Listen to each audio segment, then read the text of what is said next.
감사합니다. 기부받은 양청호입니다. 국가해양력 강화 심포지움에서 특히 해운산업에서 어떤 일을 해야 우리 해양력이 전개될 수 있을까라는 부분을 여러 가지 면에서 볼 수 있는데 시간 대상 세 가지로 요약해서 말씀드리겠습니다. 첫 번째는 선원 문제입니다. 우리 국내 선원, 그 중에서도 해기사가 앞으로 점점 부족해집니다. 선원이 부족해지게 되면 여러 가지 해상 운송에 있어서 커다란 장애물이 되죠. 한국인 해기사는 2015년 기준으로 7,670명까지 올라갔다가 현재는 6,800명 수준까지 감소된 상태고요.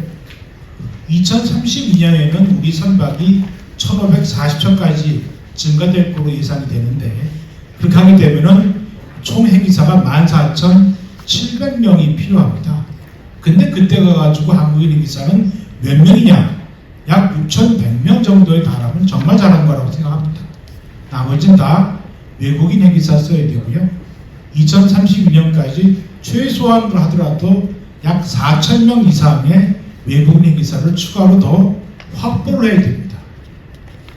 당연히 우리가 해야 될 일은 현재 양해양대학에서 졸업한 졸업생들 많이 선박에 승선할 수 있도록 인센티브 주고 또 급여도 좀 올리고 여러 가지 하겠다라고 하는 방안을 작년에 발표했고요.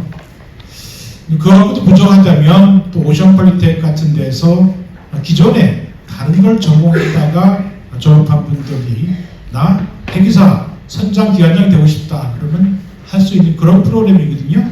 여기에 지금 연간 140명 정도 양성하는데 이거를 좀 더 늘리고 확대해서 한국인 선원 해기사를 양성하는 방안도 지금 검토를 해 나갈 생각이고, 거기에 관련된 지원도 좀 확대해 나갈 생각입니다. 또 여성 해기사들도 상당히 많은데 여성 해기사들이 적극적으로 승선할 수 있는 그러한 기회도 만들어야 될 것 같습니다. 잘 아시다시피 여성 해기사 선장 중에서 여성 도선사가 최초로 된 구술이라는 도선사가 이제 39밖에 안 됐습니다. 이런 훌륭한 자원이 훌륭한 선장과 도선사가 된다면 또 그분들은 또 얼마나 많은 기회를 받습니까? 그런 걸 생각하면 많은 여성 해기사 지원자들이 참여해 주겠다라는 그런 생각도 하게 되고요. 또 해사고등학교가 있는데 해사고등학교를 좀 더 활성화해서 또 다른 그런 해사들을 양성하는 이런 노력들은 해 나갈 겁니다. 그렇지만 소득이 향상되고 출생률이 저하되고 또 선원 승선 기피 현상이 나타나고 하면서 여전히 한국인 해기사를 대폭 확대하기는 참으로 어려울 것이다 라고 생각이 됩니다. 그래서 저희가 2032년까지도 6,100명으로 예상한 것이 그거밖에 안 된다라는 말씀이고요. 그래서 할 수 없이 이제 외국인 해기사를 양성해야 됩니다. 우리가 뭐 외국에 가서 막 그냥 이 사람 저 사람 데려올 수는 없잖아요. 한 10명, 20명이 몰라도 4,000명인데 이거는 어떻게 보면 우리가 양성을 해야 되고 기획을 해야 됩니다. 그래서 인도네시아나 필리핀에다가 현지 선원에 대한 양성 교육센터, 훈련센터 등을 현지 교육기관하고 함께 만들어 가야 될 당위성이 있고요. 이 부분이 잘 이루어져야겠다라는 생각을 하게 됩니다.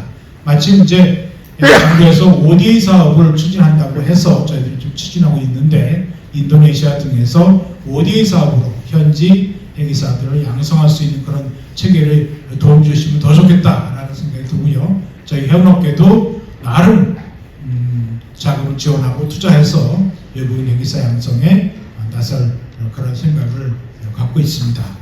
또 외국인 해기사들이 그냥 들어와가지고 금방 나가버리면 또 안 되니까 장기적으로 체류할 수 있게끔 해주기 위해서는 이분들이 원하면 우리나라 국적도 취득하고 또 우리나라에서 취업도 할 수 있게 해주는 그런 일을 해야 되는데, 지금 국내에는 다른 산업 같은 경우는 5년 이상 거주하게 되면 영주 비자를 신청하지 않습니까? 근데 똑같이 선박도 국적 선박도 우리 영토인데 거기에 근무하는 5년 이상 된 사람들은 영주 비자 자격이 현재는 없어요. 이거에 대한 영주 비자 자격 신청을 해줄 수 있는 특례를 해달라고 좀 법무부에다 요청해 놓은 상태인데 이런 것들도 해 주셨으면 합니다. 두 번째는 금융 지원입니다. 지금 중소형 선박, 중소형 선사들이 선박을 친환경 선박으로 대체해야 되는데 많은 난관이 있습니다. 아시다시피 IMO에서는 2050년까지 2008년 대비 CO2를 넷제로 더 이상 증가시키지 않는 수준으로 감축시켜라 라고 되어 있어요. 이걸 달성하기 위해서는 친환경 연료도 써야 되고 친환경 선박도 개조해야 되는데 이게 많지가 않습니다. 친환경 연료도 기존 연료의 몇 배 이상 비싸고 친환경 선박도 기존 선박에 비해 30% 이상 비싸고 이거를 중소형 선박이 중소형 선사가 덜컹덜컹 할 수 있는 상황은 못 되죠. 다 웨이트앤시예요. 우선은 그냥 기다려보자. 우리 해운협회가 지난 4월에 조사한 바에 의하면 630척 정도가 앞으로 5년 내에 신조 대체를 해야 돼요. 시형 선박으로. 그런 선박 중에서 약 80% 490척은 아무 대책이 없습니다. 아무리 물어봐도 대책 없습니다가 답이에요. 왜? 그만큼 투자 여력이 없으니까. 투자를 해가지고 만약에 항공처럼 항공유에다가 바이오를 섞어가지고 유류값이 올라가면 그냥 서차지 받지 않습니까? 추가 할증료를 받는데 우리는 추가 할증료를 내라고 가지고 내줍니까? 저거가 안 돼요. 그런 상황에서 당신들이 이렇게 많은 비용을 부담해서 해라. 대형 선사들이나 대형 선박들은 어떻게 할 수 있을 거예요. 그러나 중소형 선박들은 못합니다. 아까 말한 80% 이상의 무응답 선박의 대부분이 1만 톤 미만의 소형 선사들은 소형 선박들이에요. 그럼 정부가 나서야 됩니다. 해양수산부는 나서서 이익도 절들이고 하고 있습니다만 정작 이 금융지원이나 공공보증지원을 확대해줘야 될 기재부는 아무런 준비를 안 하고 있지 않습니까? 이게 국가적인 대사인데 그래서 기재부가 나서서 이런 1만 톤 이하의 중소형 선박에 대한 친환경 선박 개조 또는 전환에 따르는 금융지원과 공공보증을 확대해줘야 됩니다라는 말씀 드리고요. 두 번째, 산업부에도 할 일이 있어요. 산업부는 지금 조선산업이 수출산업이에요. 대형 조선소가 지원을 하고 거기서 수출산업을 하는 그런 산업을 키워가고 있죠. 그러나 우리나라 선사들 입장으로 대부분 중소형 선박과 중소형 선사들인데 이 선박들을 건조할 수 있는 중소형 조선소는 지금 고사 위기에 있습니다. 이걸 왜 산업부에 계속 둡니까? 정말 필요한 해양수산부로 넘기십시오. 중소형 조선소는. 그렇게 되면 우리는 중소형 조선소와 함께 중소형 선사가 필요한 표준선용을 개발할 수도 있고 또 우리가 대량으로 발주해서 싸게 발주할 수도 있고 또 해양수산부하고 관련된 기관이 합쳐서 RG발부터 해줄 수 있고 여러 가지 면에서 중소형 조선소를 활성화시킬 수 있는 시너지 효과를 낼 수 있습니다. 부디 산업부가 지금 대형 조선소를 잘 지원하고 계시니까 중소형 조선소는 해양수산부로 넘겨서 해양수산부의 중소형 선박을 만들 수 있는 그런 시너지를 만들어 주십시오라는 거에 두 번째입니다. 마지막 세 번째는 핵심 에너지 관련된 부분입니다. 지금 여러분들 쓰고 있는 에너지 중에서 석탄, 원유, LNG, 그다음에 화학제품, 요소수까지 포함해서 이런 핵심 에너지가 있는데 이 핵심 에너지는 지금 100% 다 해상 운송으로 수입되고 있습니다. 근데 이 핵심 에너지를 우리 법에 의하면 핵심 에너지 비취에 관련된 법률은 잘 되어 있어요. 그런데 유사시 어떤 일이 벌어졌을 때 핵심 에너지의 수송과 보관에 관련된 대책이 있는 법안, 소위 서플라이 체인 리스크 매니지먼트는 없습니다. 공급망 대책에 관련된 많은 부분도 핵심 에너지는 포함되어 있지 않습니다. 이 핵심 에너지가 포함되기 위해서는 별도의 장치, 법이 필요하죠.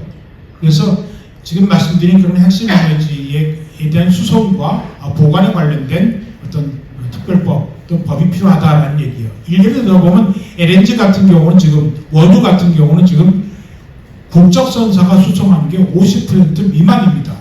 만약 50%라고 가정했을 때 전쟁도 유사시 외국 선박이 원유 싣거나 LNG 싣고 우리 영토로 들어오겠습니까?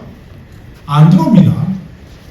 그러면은 일주일 동안 3일은 우리 배가 들어오고 4일은 안 들어오는 거가 되는데, 그리고 전쟁이나 유사시에 대응할 수 있겠어요? 이건 커다란 국가 안보와 물류 안보에 관련된 부분입니다.